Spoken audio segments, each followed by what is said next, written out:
Hi, Josh. Hi, Amanda. What are we talking about today? Like so many things that we discuss in employment law, we talk about the difference between being proactive and reactive, right? A lot of the times in this arena, it's much better to be proactive. So I thought we would do a little bit of role play. Let's pretend I am a potential client. I'm an employee in Connecticut, and I come to you and I say, Attorney Goodbaum, I'm thinking about moving across the country for a job. What do I do? How do I protect myself? What can you share with us? What I want to talk about, Amanda, is have you really thought this decision through? You're so wise to talk to an employment lawyer on the front end. Let's make sure that you are protecting yourself from what hopefully won't, but could go wrong in this situation. So, what do you think you're getting from this employer out west? And do you have in writing the things you're getting from them? And do you have it in the form of a contract, a contractual promise that you can, if necessary, take to court? Let's look through that document together.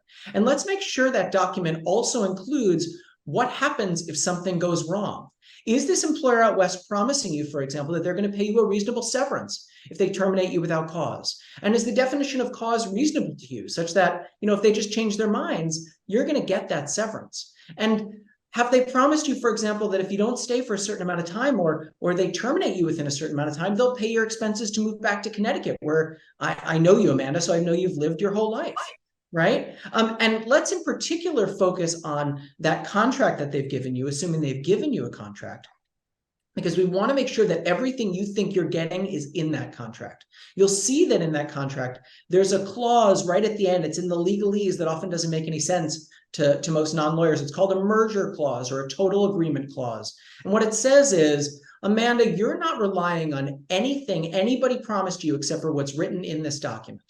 Right. So if the talent recruiter or the headhunter came to you and said, "Oh, Amanda, this is going to be such a great job for you out west. You're going to make millions of dollars. It's going to be wonderful. I love this company. Don't worry, everything's going to be fine." And you feel like you've really built up this opportunity, and what the headhunter or the recruiter promised you isn't in writing in the contract, there's no way for you to enforce it after you move out there and things go wrong. That's the power of a merger clause or a total agreement clause. And it's why we want to make really sure that what's written in this contract is what you believe you're getting. Now, you wouldn't be moving out west if you didn't have a good feeling about this company, if you didn't on some level trust the folks who are out there recruiting you.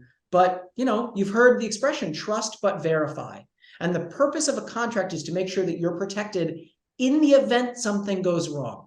I think of an employment contract as setting the terms of a divorce before the wedding, right? You need to know, if you're thinking about getting out of a marriage, what that's going to look like, both because it tells you what you're going to get and it defines who's got the power in the relationship. And that's true, just as it's true of a prenup, it's also true of an employment contract. And so think about that as you're getting to this job. And I wish you the best of luck. I hope this works out for you. And Josh, what about if I'm being reactive and I've already moved across the country? I didn't trust but verify. And now I'm calling you and I'm saying, hey, I moved all the way out here. I don't have a contract and it's not working out. What do I do? I mean, Amanda, I'm sorry. I don't think there's anything I can do to help you.